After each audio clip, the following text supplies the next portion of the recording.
that instinct automatically? Because remember, some of this stuff is genetic. They either have it or they don't, right? This is what it's all about, people. Attack the boy! He must know that I'm in the dog fight with him. I'm next to him side by side. We have a bond that's unbreakable.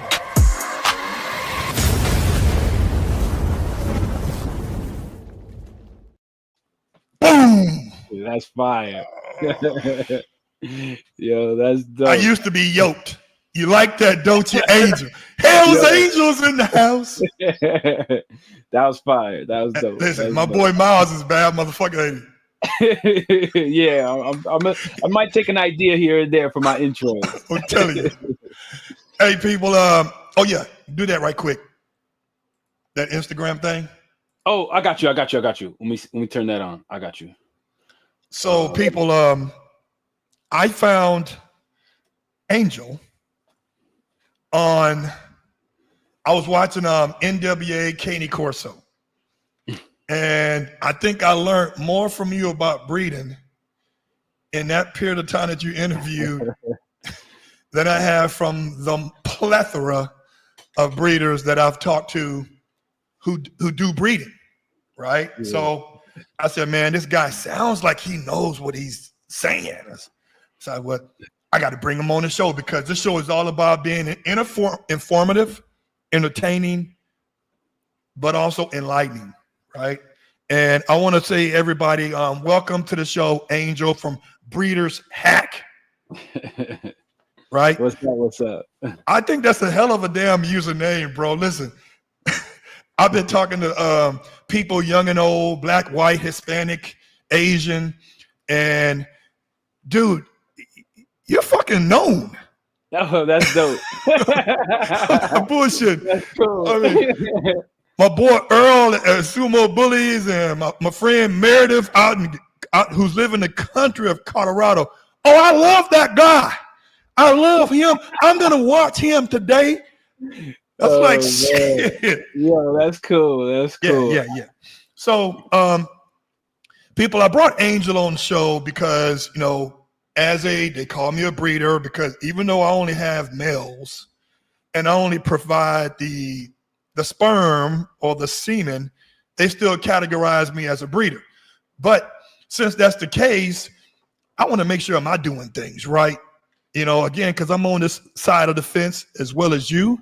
And I want to know the proper ways to be successful in breeding, but not only be safe with the breeding.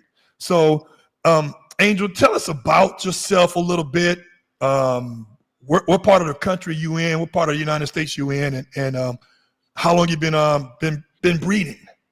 All right, so our kennel double muscle line bulls. I'm also known as Breeders Hacks for the videos that we do. I'm up on the upper East Coast, so we're over here in New York. And I started in about 2012. Is when I really got into the dogs. But when it really came down to like what I specialize in now, which is like a lot of the reproduction and stuff, I started doing that in the past 5 years.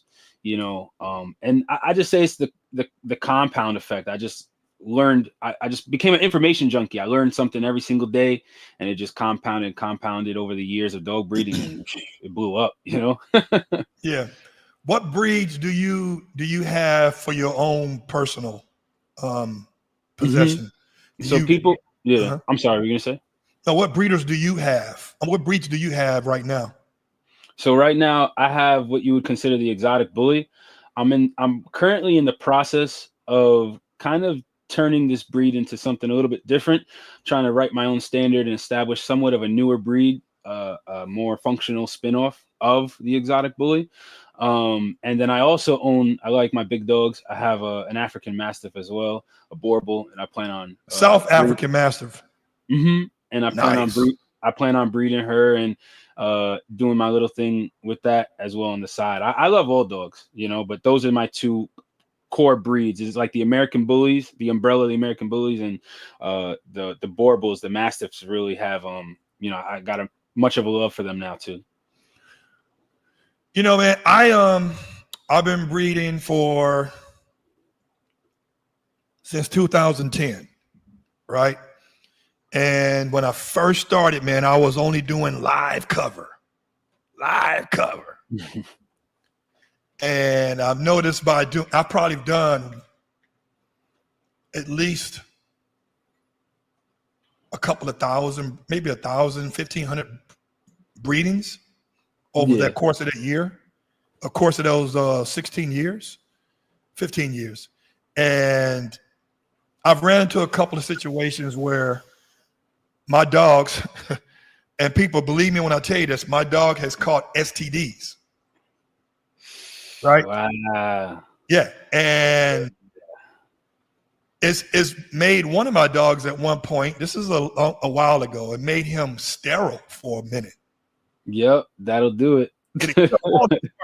It won't kill his will and his drive, but it kills everything coming out of his shit. You know what I'm saying? Yeah.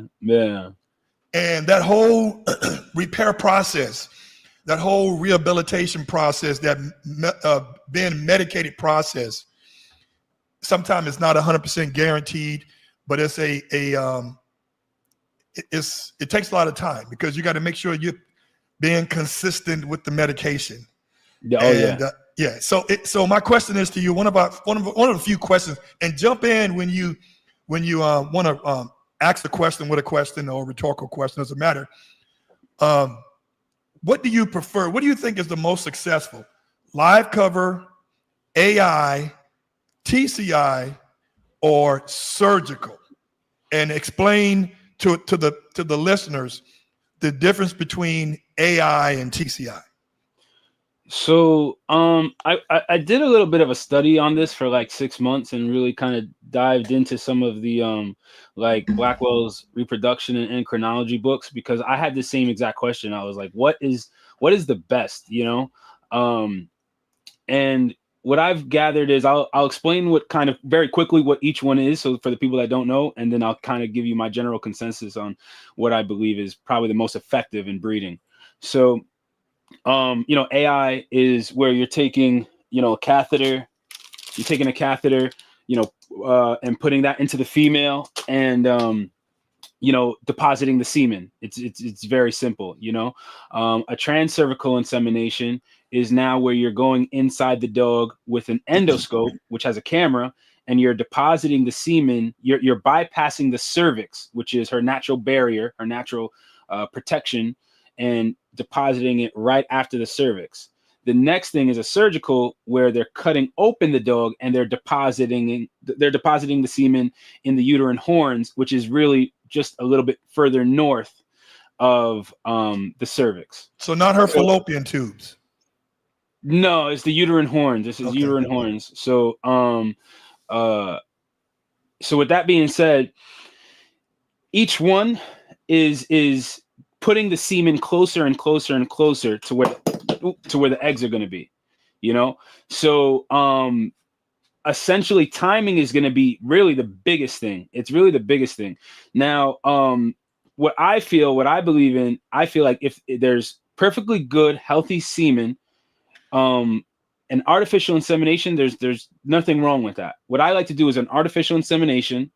I'll skip a day or two, because that semen lives for at least like 24 hours, at least. Sometimes it can live up to much more. So normally with my own dogs, what I do is I do an artificial insemination. Now, I'll throw this out there. Some breeders don't like, some stud owners don't like breeders to do artificial insemination. They prefer them to do transcervical insemination or surgical. And it's because of the fact that the swimmers don't have to work as hard. The sperm don't have to work as hard. You know, they're getting kind of like a bus ride way closer to where they need to be, you know, so preserves energy. So, but if the sperm is good, which I do an analysis and check, if it's good, I'll do an artificial insemination. I'll skip a day, and then I'll do a transcervical insemination, where we go in with the camera and deposit the semen behind after the cervix.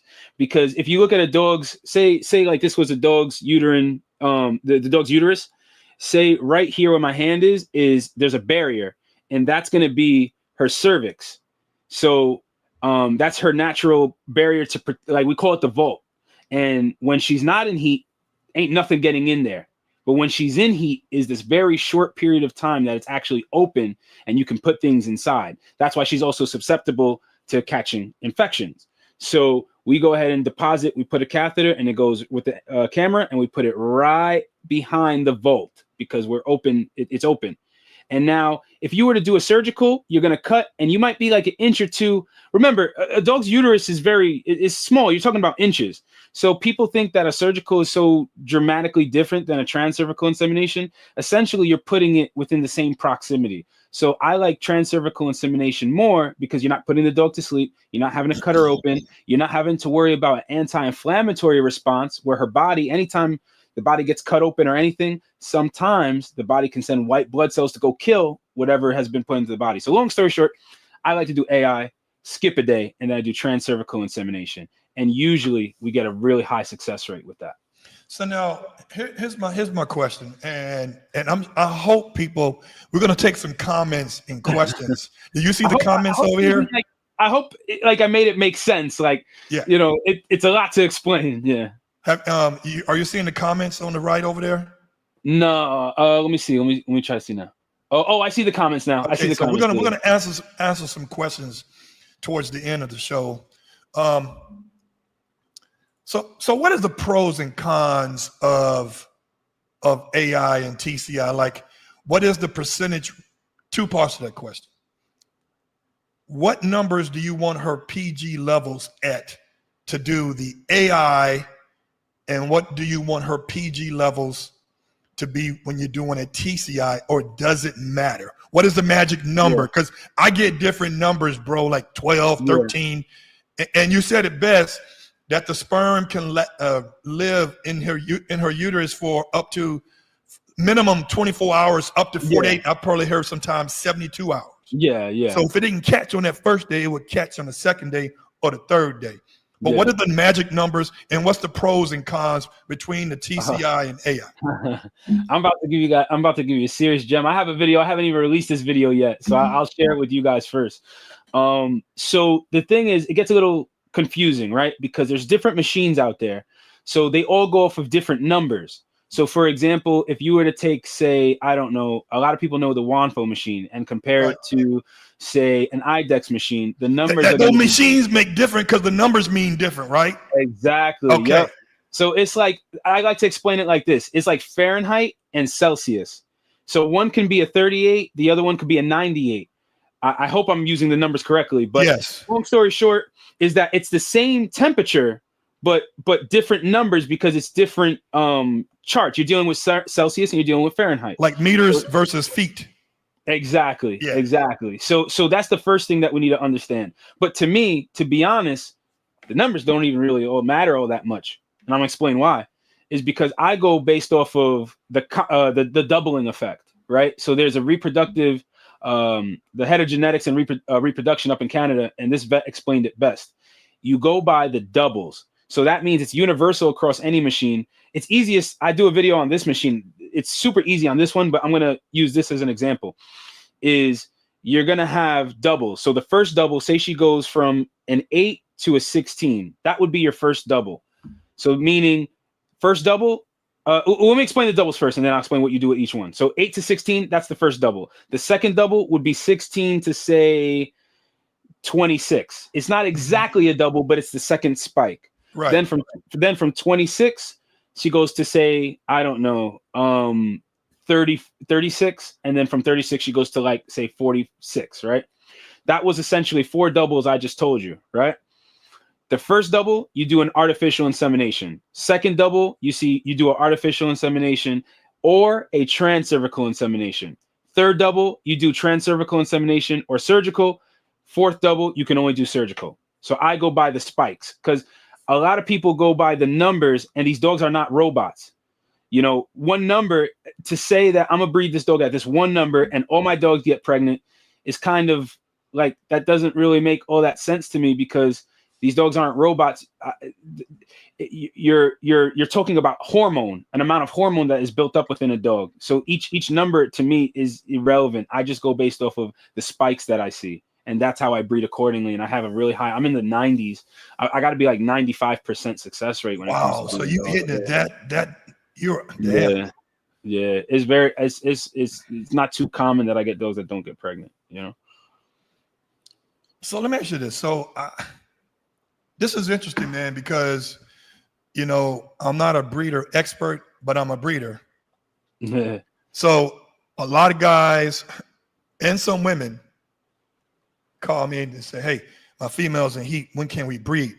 First thing I ask, "Have you had a progesterone test done?"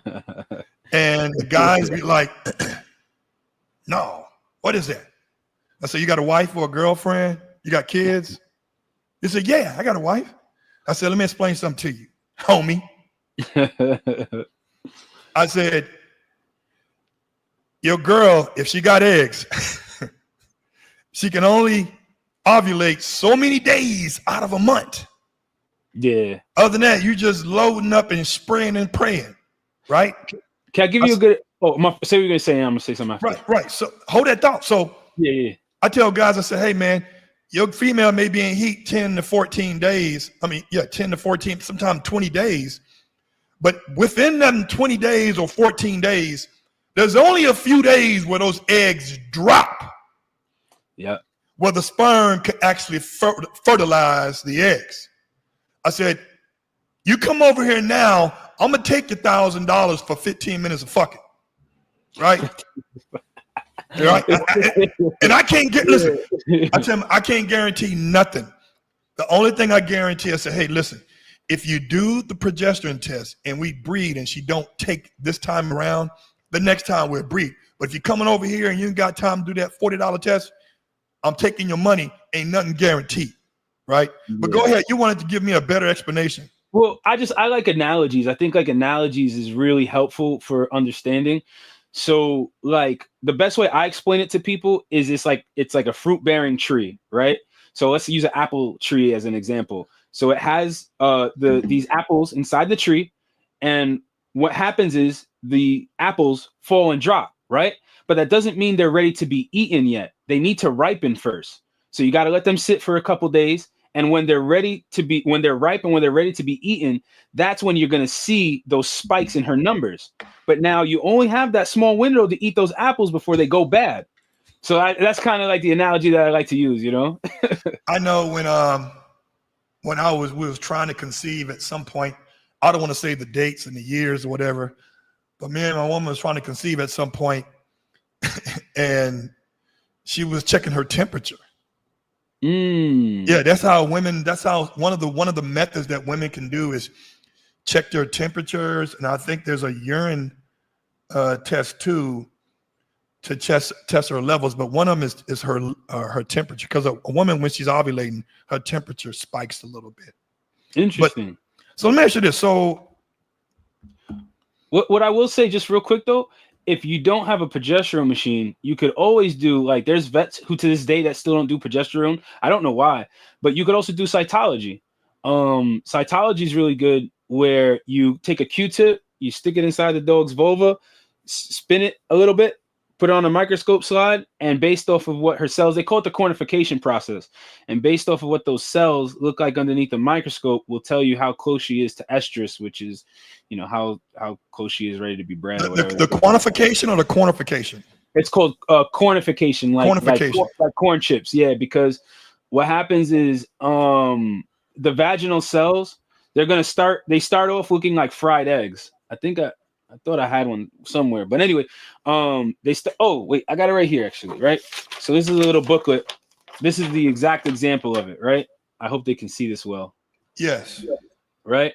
So this is the entire cycle. Her eggs, her vaginal cells start off like this. They look like fried eggs, and by the time she's ready to be bred, they look like corn chips, and that's why they call it cornification. And that's when you should be conceiving. That's when you should be breeding. Yeah. Okay. Yeah, that's when you should be breeding. So brothers out there, go on eBay or Amazon and get your fucking microscope slide. There you go. Here you go. So I learned this recently, and I think it was from you. Okay. Right? Okay. We know about progesterone tests, but you also said something about the post-progesterone tests.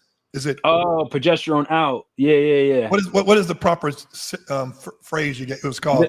There is no proper phrase. I just call it a progesterone out because I never heard of a term used for this. It was something we created, and people started kind of following the same practice because it just made sense to do. But So you want me to explain it? Yeah. What is so guys, understand this. There's two different type of progesterone tests. One to tell when she's in heat, and I think the other one I'll let you explain. Progesterone. Reverse progesterone test. Reverse. Okay, what I was talking about was something different. That's something different. That's over my head. Reverse progesterone. So what happens is in a dog's heat cycle, just like on that chart that I showed you, just like we were tracking a dog's heat right here. So it goes up in the course of you could say 60 days, 63 days, the average cycle from when a dog gets bred to when she has her puppies, right? When she first comes into heat and you're getting ready to breed her, that's why we track her progesterone, because the numbers are slowly starting to climb. But the same thing happens when it comes time to having puppies and she's pregnant. Her numbers start to come down. But this process happens whether she's pregnant or not. So you can't kind of like use this as a way to know if she's pregnant, but the numbers will go down. And just like as we were counting the numbers going up, we're counting the numbers going down. And the closer she gets to a zero, essentially a zero is natural birth. Like that's when she's pushing out puppies on her own. So usually vets will say it's safe to do a C-section. On an IDEX, it's underneath a 3. On WANFO, they're having issues with reverse progesterone. I wouldn't even trust the reverse progesterone on it. And then like say with machines like this, you're going to usually be like around a 5. So each machine's different, but it's going to tell you at what number you can safely do your C-sections, or at least tell you how close it is that you're going to naturally have your puppies. So you don't go on vacation or something and your female's giving birth while you're not there, And you recommend the reverse progesterone test after every breeding? So you do a reverse after every birth? Like, what do you mean? Like, I mean, when are you recommending reverse progesterone tests all the time? So it really depends on your breed, right? So if your breed does natural whelp, then what I would personally do is I would get like an X-ray done before she's gonna have her puppies, so at least you can have a count. Absolute worst case is after she has her puppies, do like an ultrasound or something just to see if there's any puppies still in there, but you don't necessarily need to do a reverse unless you anticipate you're not going to be around, or if you just simply want to know roughly what day she's going to have the puppies. Reverse is really for like my C-section guys, who are getting C-sections, and we want to time them effectively so that we're not getting C-sections in the middle of the night, because here in New York, for example, a C-section can go anywhere from 5,000 emergency. I'm talking about can go anywhere between 5,000. I've seen as high as like 10, 11,000. But for a regular C-section during regular business hours is like could be at like $1,000. And that's the time that you want to get a C-section. You don't want to go in the middle of the night where the guy who doesn't have seniority is working and probably hasn't done that many C-sections. You want to go get a C-section when the guy who's earned his seniority, he's going in at 9 to 5, and he's the man, That's interesting because one of my dogs got put down because he had bloat. Stomach got twisted, and he's running around with a belly full of food. So it was a tough situation. But man, yeah, getting a vet that is accustomed to doing the work properly means a lot, because had I had I'm just assuming here, had I had the right vet that did the reattaching of his stomach once they untwisted it, and they cut a piece off and put the new piece with the existing live piece, because part of his stomach lining had already died from it being so they saved the dog? Not so quick. Oh, okay. They saved him, but he had what is that called? He had complications. So fluid was building up in his stomach again. Now, keep in mind, I'll put the number out there, and this is Access, which is a notorious after hours clinic. I was already $19,000 in the hole. Wow. Yeah. Wow. I mean, Wow. it's my dog's worth it. Of course, yeah. But I asked him, I said, are they gonna, because he came out of surgery, cool. He wasn't eating on his own, so it was still tube feeding him and stuff, through the nose, whatever, the esophagus. And they were saying like, we got to go back in there and do it again. So how much is this going to cost? Another 19,000. So now we're looking at 40 fucking grand. I got 40 grand, but is the quality of life gonna be the same? You've already removed this nigga spleen, right? You've already taken a part of his stomach out. You did a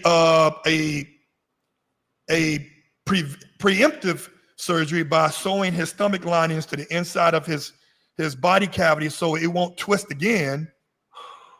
Yeah, they do that to so it won't happen again.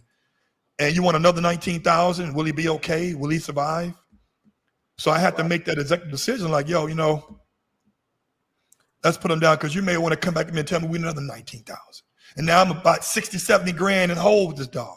Wow. Of course, this dog has made me a couple of $100,000 over the course of his life. Yeah. But at this point, it's like, you win some, you lose some in this breeding game, right? Yeah. And so it makes sense when you said you want to get with the vet during the right time of day versus some Yahoo who's just getting his license and he's shaking with the scalpel and and I'm a critical ass motherfucker, when it comes to shit. Like, I have zero patience, because when you ask me to do something, like my grandmother said, don't let me ask you twice. So when I ask you to do something, I want it done right. And we're at the mercy of the vets when it comes to surgeries, depending on which vet is there.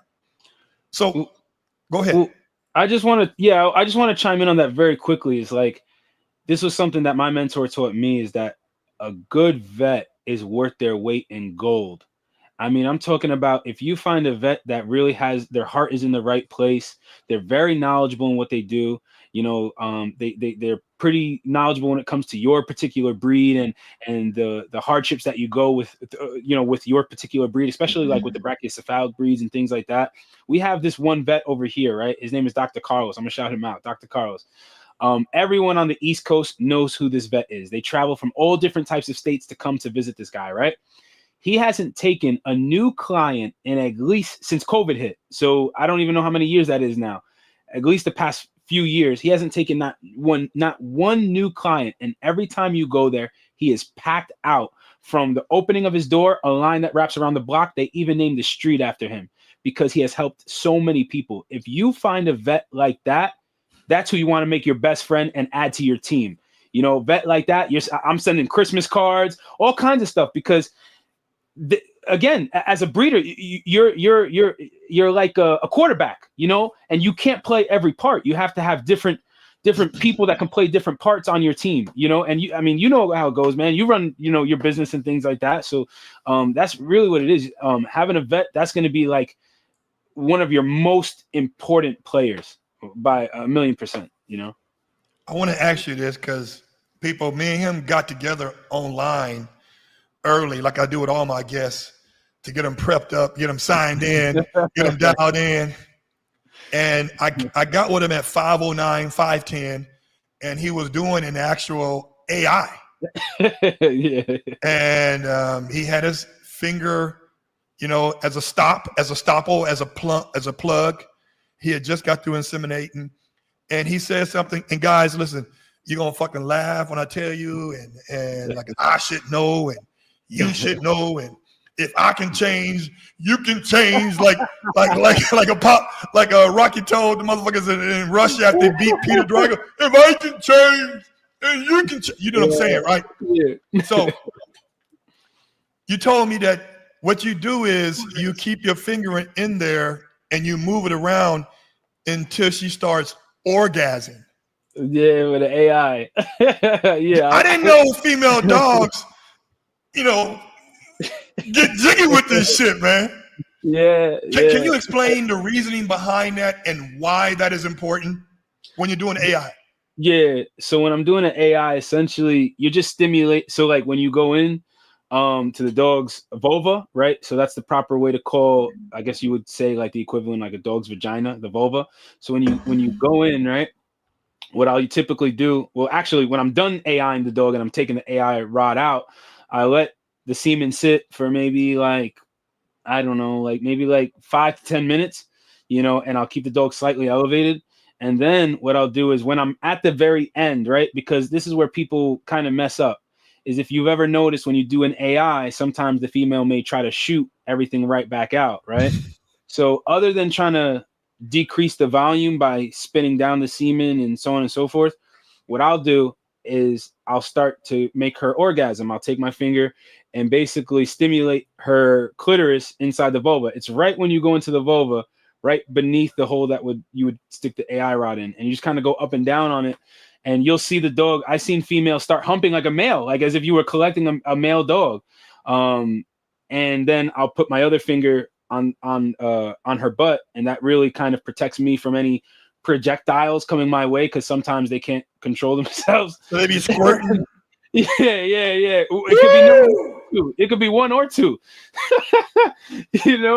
So but essentially what that is you're relaxing her, right? You're relaxing her body internally, so that she's more receptive and she'll start pulling the semen in more, So that's typically what we do, and it decreases the chances of her really shooting the whole thing out and stuff like that. It just relaxes her body. And a dog that's relaxed is usually way more inclined to get pregnant than a dog that you're doing the breeding and she's super stressed out, I've seen at the vet's office breedings where he had to kind of like give the dog sedative, and the dog was much more relaxed. I'm talking about the vet that I go to, and she was much more relaxed. And I seen more dogs get pregnant that were even drugged up and relaxed than dogs that weren't drugged up and just all amped up. So that's what we do, it to relax her, to open everything up so that she receives everything and pulls it back in. Funny question is, she's having multiple. Can she has multiple orgasms? You gotta ask the dog that. I saw that little Frenchie, man. She put a hump in her back, and I'm like, God. Their whole body goes crazy. Yeah. Like I said, it's just like I said, I've seen some females. There's a breeder out here. I did a breeding for him, and he had this big XL female, and like I said, she starts like humping the air like a male, and 120 pounds. You just let her go do her thing. Like you can't do anything at that point. What did Corey say? Corey, he said he's playing with the bitches. That boy playing with his bitch, man. Watch, but I guarantee he's gonna go try it, and then he's gonna be putting up a video with his boy. Like, oh man, that actually worked. Yeah. So here's people. I've experienced this with a friend of mine who has a litter, and this is a very important topic right here that you guys should pay attention to. It was her first time having a litter. She had 13 fucking puppies. I would say about 11 of them were healthy as shit. After birth, within 30 minutes, she killed one. 2 hours later, she killed 2 or 3 more. 5 or 6 hours later, she killed 6. She killed 7 pups and was about to eat one of them. The other ones were stillborn, because when you have a litter that big, some of them are going to get weak. Yeah. What do you think the reasoning was? She's a first-time mother. What do you think the reasoning why a dog would have done that? There's a lot of different theories. So give me a scientific approach as to why a female who's never been a mother doing this to the healthy puppies. Okay. So, I mean, I would ask 2 questions. The first question is, did she have a C-section? And then the second question would be, did this take place within the first 24 to 48 hours of her having the puppies? Yes. So that would tell me that she didn't establish the bonding process with them enough yet. So sometimes that can happen. Usually we see that with dogs that get C-sections. Usually dogs that get C-sections, they're off of the anesthesia. They didn't realize they had the puppies. Next thing they know, when they finally kind of come to after, which can be damn near hours and hours later after they got the C-section already. So you're thinking you're good. You're thinking you're putting the puppies on mama, and she didn't even realize she had the puppies. The next thing you know, she's thinking like, what are these things suckling on me, and attack them. But if she didn't have the C-section, to me, it would tell me that she didn't have enough bonding time with them yet. So in the first 24 to 48 hours, to me, that's like the red zone. I don't really leave mama unsupervised with the puppies, because especially if it's a first time mother, everything is still very new for her. So in the first 24 to 48 hours, you're trying to establish mama's instincts to kick in. What happens is, like, I'll tell you a little cheat code for what I do.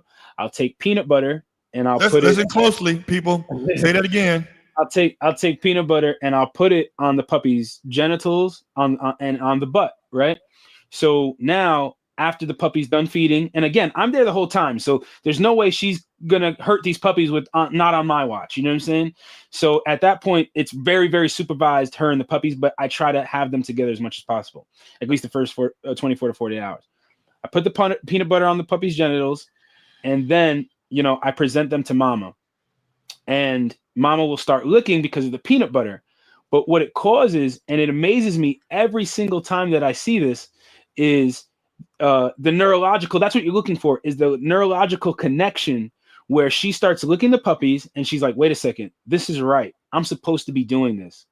And next thing you know, less and less do I have to use the peanut butter, to the point that I don't even need to use any within the first, you know, after like the first 24 hours, because she already knows this is what I'm supposed to be doing. She's bonded enough with them, and it becomes a point where now she's inseparable with those puppies, where she'll maul another dog if another dog gets close to them, you know? So I just think that sometimes that can happen. Somebody said in the comments that it could be stress. It could be a mixture of things, but in the first 24 to 48 hours is when you're going to see it. And otherwise afterwards is very, I mean, you're talking about extremely, extremely rare that you see anything after that.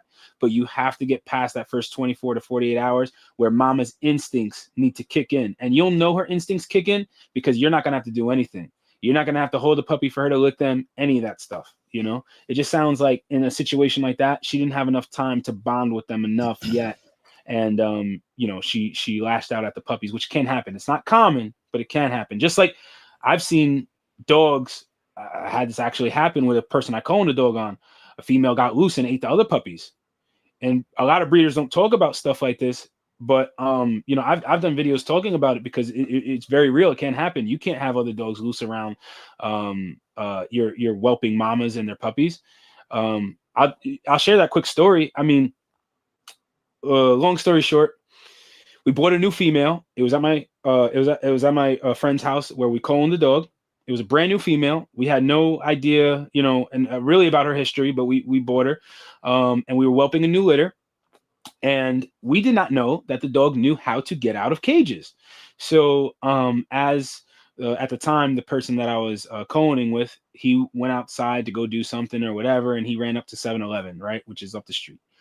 By the time he came back, mama was actually out in the yard. That dog had gotten loose, went in and ate up the puppies. And I did a little bit of a study on this as to why they do this, though. And again, just like we were talking about with the instincts of the mothers, right? The dogs becoming mothers and their instinct kicking in wolves, only the alpha female can have puppies. So if a dog thinks that they may be an alpha female, then they're going to be the only ones that want their genetics to be able to be passed around in the environment that they live in. And that's why I think, to a degree, dogs know this, or it's at least instinctually embedded in them. And that's why a lot of my females that have puppies, I keep them separated. But if another dog does happen to come near, they're very aggressive. They have to protect their puppies because the other dog most likely will. I noticed that, like, when I watch a lot of National Geographic, and hey, yeah. I got a little bit of age on you. I used to watch Mutual of Omaha, Wild Kingdom. And these motherfuckers be out in the wild, man, wrestling pythons and shit and all this. I don't know if some of that shit was staged, but Yeah. they when the lioness would have their cubs, they would have to really monitor them because the lions or the pack leaders would kill the males because they don't want to get kicked off that throne at some point in their life. So yeah, that shit is real. Let me ask you a question. What is the number one failure in trying to conceive for breeders that you've been involved with? Like the number one failure as far as like trying to get puppies? Correct. I would say the number one failure is skimping out and being cheap on their progesterone testing. I feel like that's the number one failure because like to me it's like, and I don't know if like don't half-ass it. Like if you're not gonna if you're not gonna do the appropriate testing, then you know it's crazy to me to think that you're going to get the maximum results. You know, like that's where I honestly see a lot of breeders fumble because I've seen breeders, they start off gun-ho, they're like, hey, let's get the first test, let's get the second test, and when they find out that the female's maybe taking a little bit longer than they expect, they don't want to spend the extra money. Yeah, you know, and then when it doesn't take, it was like you kind of really wasted the money doing the first test. You almost shouldn't have even done any tests to begin with, you know? Yeah. Because I have these questions. Because as we talk, I have questions. So, and I've always believed in writing notes. So yeah. So that's the number one thing. I just think, you know, just I've learned, and if you don't want to spend the money, then buy a machine. Hey, I sell them on my website, you know, and do your own testing. You know, here's the website, people. Yeah, I've saved a lot of money. Listen, I had one female that went through a split heat. I spent $1,500 at the vet with progesterone testing. After that, I bought a machine. Never had to spend $1 since at the vet, you know, for progesterone testing. So this is a good question for me to know. What do we need to, as far as preventative measures, so we can increase the chance of conceiving? What preventative measures can I request the owner of the female? What antibiotics or bacteria killing medicine or probiotics can I give the female? So if she does have a UTI and we don't know about it, what medications or things over the counter that we can give this dog that is that can cure that? Basically, like what do you recommend that all female dogs, whether they've been bred before or not, take orally before they breed? I want to say like what I would personally give a dog is I would say like Clavamox, which is amoxicillin added with potassium, and then I would also say enrofloxacin, which is Baytril. Now Baytril is a little strong, but if you really wanted to eliminate everything, I would probably go with those two. Now you got some old school breeders who say, "Oh, I'll use like cephalexin or something like that." But the problem is that cephalexin and a lot of other antibiotics don't penetrate the uterus. So if we're trying to kill, you know, bacteria and we're trying to kill anything that could be in there, we want drugs that are going to penetrate her uterus because that's where the breeding and all the reproductive stuff is going on. So Clavamox and Baytril are both antibiotics that can penetrate the uterus. So those are the two that I would use. How long we should be medicating them prior to breeding? So what I'll do is I'll typically, all right, let me give you an example. If it's a dog that I haven't had no issues with, then you should be fine with just like Clavamox. Now, if it's a dog that's been giving you issues, you thoroughly want to clean her out, because Baytril is like the strongest antibiotic you can use. So you need to be like kind of mindful of that. Don't go using that all willy-nilly, because if you ever get something bad and all you've been using is Baytril and now it's resistant, whatever you're using is resistant to Baytril, you don't have nothing stronger to use. So if it's a dog that I've been having a really hard time getting pregnant, then I'll incorporate the Baytril or the enrofloxacin. But Clavamox and or Baytril, and then I'll also use Drontal or quad dewormer. Yeah, the guy just said it in the comment. Drontal or quad dewormer, because just Safeguard, just Parental. Those dewormers are just individual dewormers by themselves. They don't kill everything. What about that? Nacho line said, I recommend liquid fenbendazole. So why I like Drontal more than fenbendazole is because it has fenbendazole in it. So Drontal, and it's weird. Drontal you need a prescription for, but you can get quad dewormer without a prescription, and it's the same exact dewormer, right? It's called drawn quad. Drontal. That's just the name, Drontal. And then the over-the-counter version, which is more expensive, is quad dewormer. But hit me up. I'll send you some. I got some extra. I'll hook you up with some Drontal. Okay. But basically, that dewormer is about 3 dewormers in one. So it has fenbendazole, has pyrazinamide, and it has pyrantel pomate, all 3 in one. So to me, that's the strongest dewormer you could use. And then if you're also routinely giving your dog ivermectin for heartworm, which also I think it also kills hookworms, then I mean you're golden, in my opinion. So because the clavamox also kills like E. coli and stuff like that. E. coli is a bad one. That's a gnarly one. Wow. Yeah. So now that question goes for the stud. What should we be giving the stud? So what I try to tell people is to have your dogs ready, your studs. Don't wait for them I don't got to tell you this, but I'm telling, the people out there, the worst thing you can do is wait for your stud to be ready like the day of, and I see it so many times and they're like, hey, well, what can I do? Right now, there's really nothing you can do. You stay ready, you'll be ready. Exactly. So I like to give the dogs, I like Repro Stud. That's a supplement that I keep the studs on. And I use it like a cycle for them. So when they're more busier, I ramp up the dosage. When they're not as busy, I usually keep them on a lighter dosage of it, but they usually stay on it all year round. And some of the key things that are in it is like a huge one. You could buy this alone and use this. It's Tribius terrestris. So the old game breeders will tell you like that stuff for reproduction is like phenomenal, and that's what it has. Look what Nacho said. Hook me up too. I want the hookup.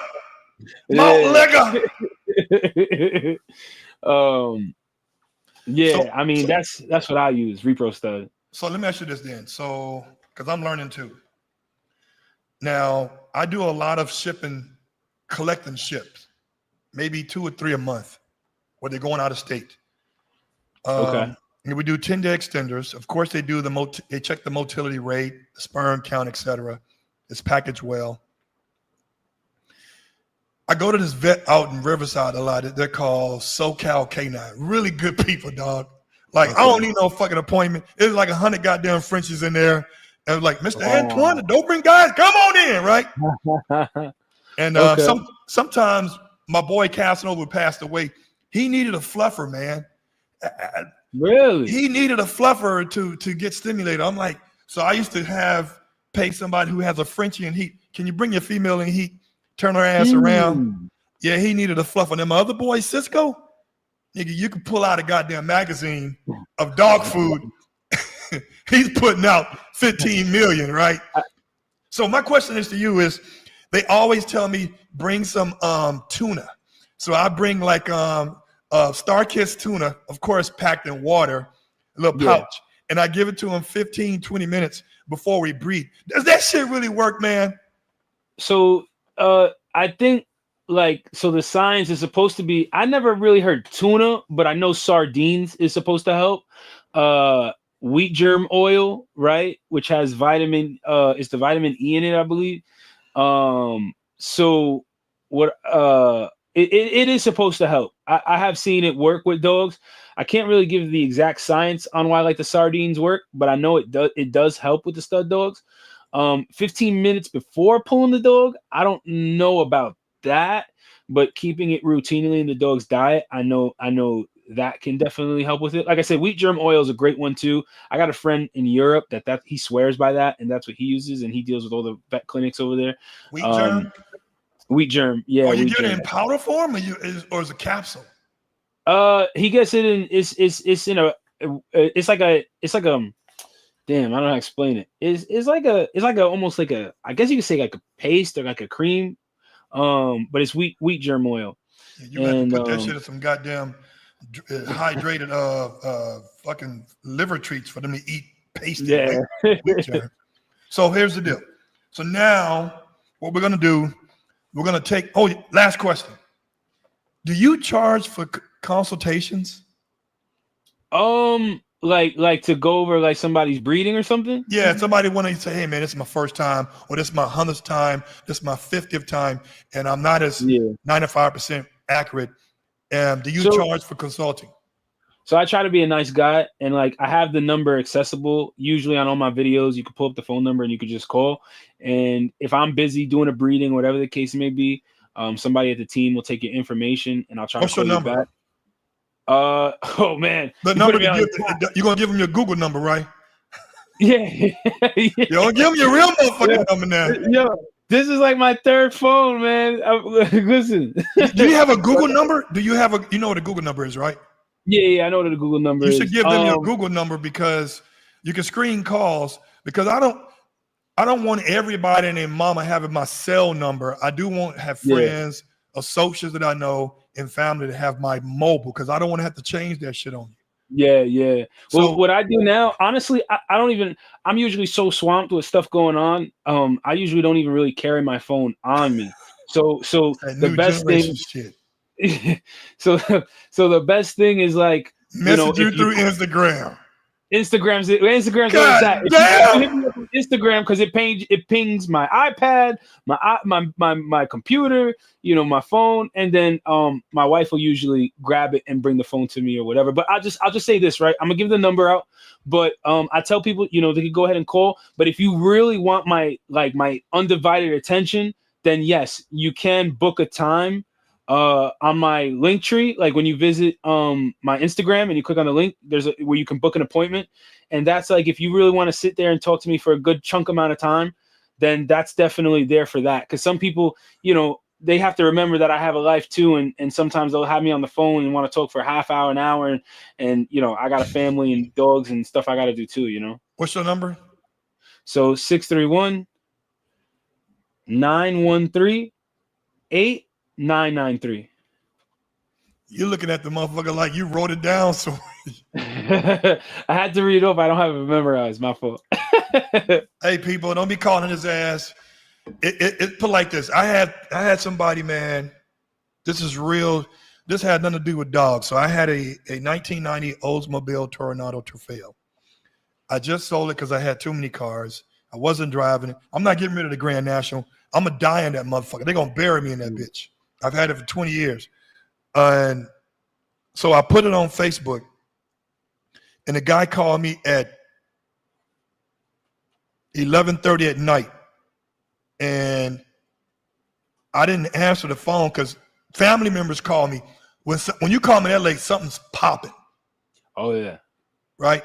So I didn't answer the phone, but then I hit him up in the 5-1. I said, what's going on? How you doing? He said, I'm calling about the car. I said, man, do you know what fucking time it is? He said, I didn't know what time zone you is. It don't matter. If I was in fucking Hawaii, that's still late. Yep. Oh, man. Right? So people, all I'm saying is call us, man, at a respectful time. Make sure it's daylight where you are first. Yeah, because I'm going to tell you what, because, again, you're in California, right?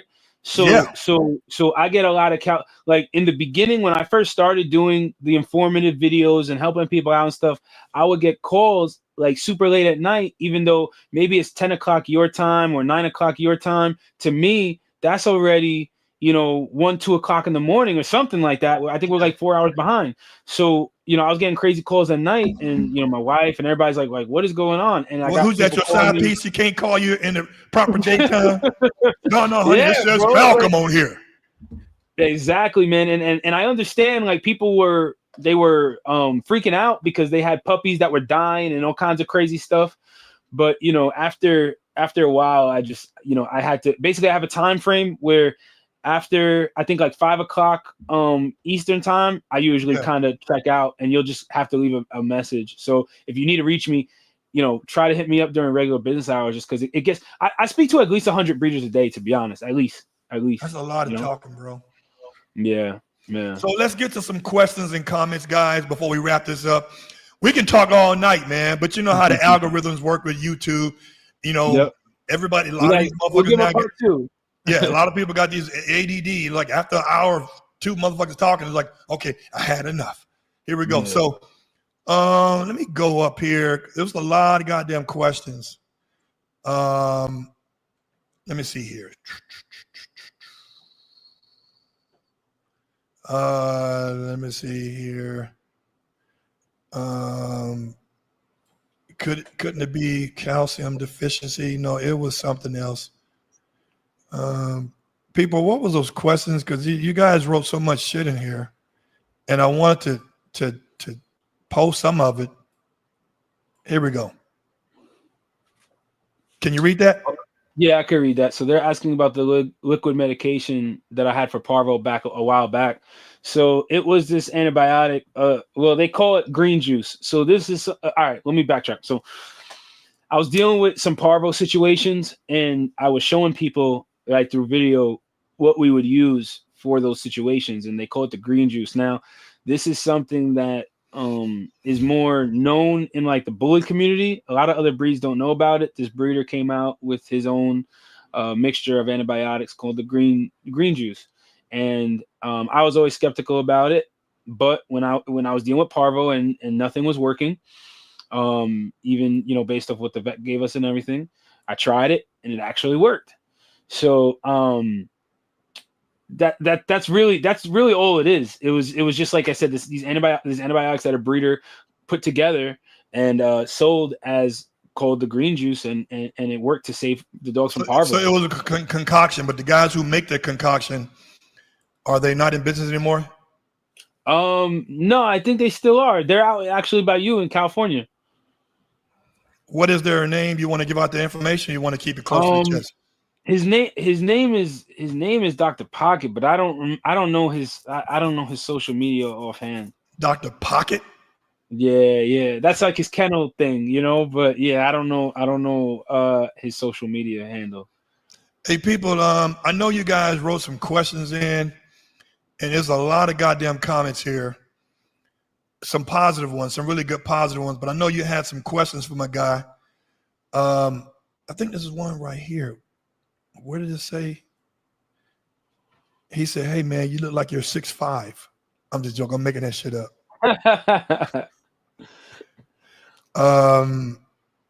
Here we go. Does Angel have a video about how to store your own semen, or is that information in his courses in the university? Okay. So remember, I had asked you earlier. I think off camera, if you freeze, if you've frozen any semen off of your stud dogs.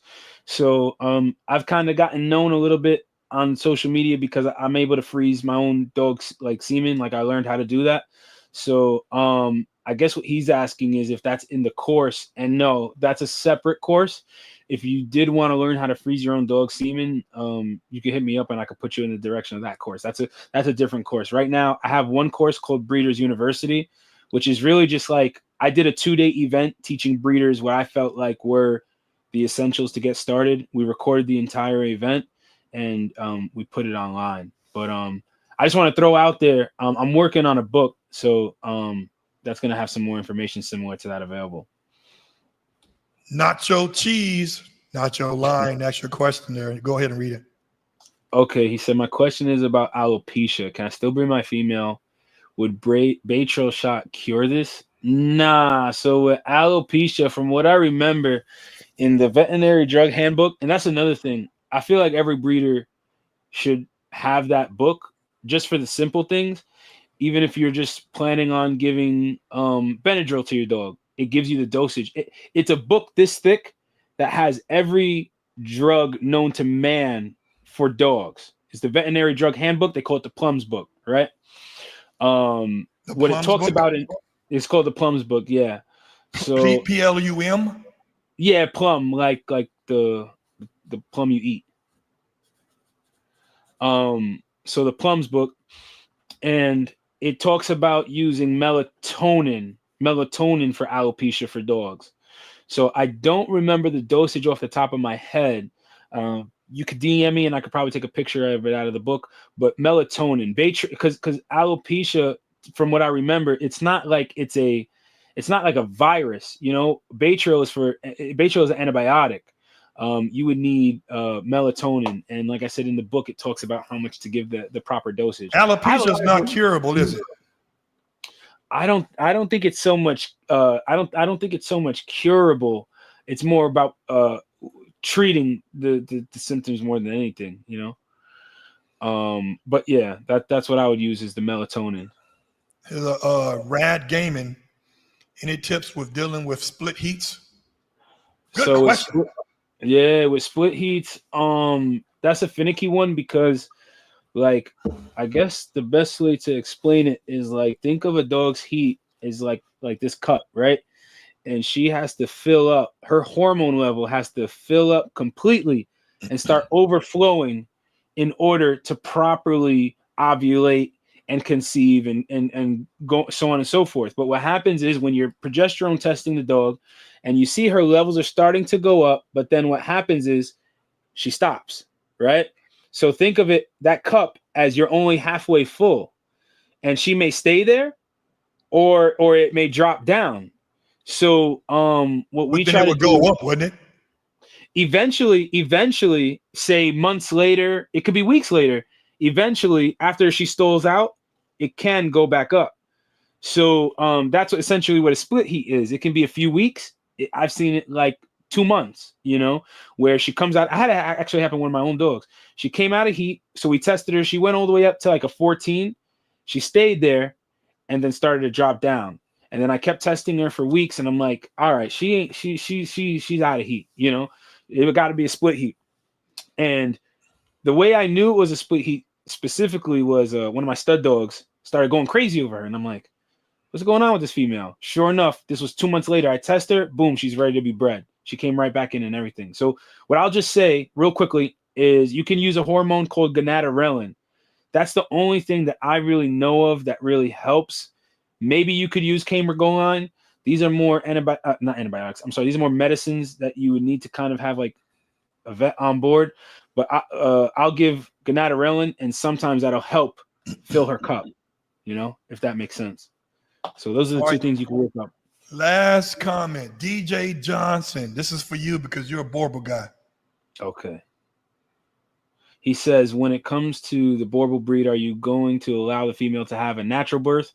Why or why not? Also, will you be hosting another breeding class seminar to the one that you filmed? So, all right, the first question.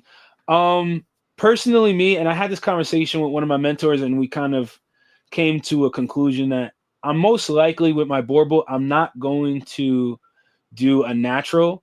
And it's not that because she can't, but it's more from a statistic and a financial aspect, right? So her litter that she came off of, one puppy got stuck. The entire litter, I think it was like a litter of like 14 puppies. One puppy got stuck, only 5 survived. Because once one puppy gets stuck, if the puppies don't get removed fast enough, they all drown in their sacks and die, right? So what I would do as a breeder is I would do a C-section because that ensures me that for sure there's going to be no complications as far as puppies getting stuck, so on and so forth. And it protects my investment. That's how I look at it. Because at the same time, we can't be blind to the fact that there is money, numbers involved, and making sure that every puppy survives only increases my likelihood of getting what I want out of the breeding, getting, being able to make more money to continue to be able to breed, so on and so forth. So I rather pay that investment up front of a C-section to protect any complications of the puppies being born, so that's just my own general consensus, because if the C-section even saved one puppy, to me, it was worth it, so I'll probably wind up doing a C-section. And then as far as the class goes, an in-person class, I don't know. it takes a lot out of me to do them. It's like a 2-day event thing. I might do like one more. Yeah. I might do like one more and like for maybe 2025 and I might only do like once a year maybe or something like that. I don't know. It All takes right. a lot. 2 questions. Okay. Meredith asks, I just purchased a new V-Check V200 BioNote progesterone tester. And then a part of that question, she said, and what is your thoughts on it? I haven't really tested the V-Check. So I can't really say a whole lot on it. I have heard some good things about it, but I personally myself haven't tested it. I everything that I sell is things that I've used hundreds and hundreds of times over. So unfortunately, yeah, that's one of those things I can't really speak on because I haven't tried it myself. All right, last question, Marcus Gales. I normally allow my puppies to drink water diluted with Pedialytes to help decrease the chances of dehydration. Is that something you would agree with? If not, why not? Personally, me, I mean, like, I don't think it could hurt, but I don't think personally I would do it just because of the fact that I find sometimes breeders they'll do a lot of things to kind of like to be super preventative, meaning like I've seen they'll put the chlorid in the dog's water to prevent coccidia, and then they'll give Albon while the puppies are weaning so that then they don't get giardia and this and that and this and then it starts to become so many things that now when you do have a problem, it's like, oh man, what did I do? Because I've done so many things to be preventative, you know. So I mean, that's one of those really minor things, but I don't try to do too many preventative things because then it's like sometimes, what is that saying? Like too much of a good thing can sometimes turn into a bad thing, you know? Well, people, I would say this has been out of all the interviews that I've had, this is probably the most informative one because it hits all of the pointers to the questions that I've always had. I still don't know everything. I will never know everything, but obviously, and definitely you know more than me when it comes to the proper breeding. That's why you call breeders hack. So can I just throw, I don't want to cut you off. I just want to throw something real quick out there, if that's cool. yeah. I just wanted to say, like, and I think I had said this when we spoke over the phone, that I think it's extremely beneficial that even though like you have the Dobermans, right? And the people who probably follow you are more into that larger breed of dog, that the larger breed breeders could still very well learn from the small breeders who maybe deal with a little bit more issues and so on and so forth, C-sections and things like that, because you may never have to go through your breeding career getting a C-section, but what happens the day you need to get one and you have no idea what you need to do? So I just think that the big dog breeders could learn a thing or two from, you know, the breeders that, like I said, that are more prone to dealing with some of the more complications, you know, just in case you ever do have to deal with it, you're prepared. You know, that's just how I look at it. Well, Angela, I appreciate you, man, for coming. We got to do this again. I'm with it. Now we got it all linked up. We got the Bluetooth going. We got it on the laptop. We're looking real good. And you got your hoodie on. I got to get one of those hoodies. Anyway, people, I want to say, always say at the end of my show, be resilient. But guess what?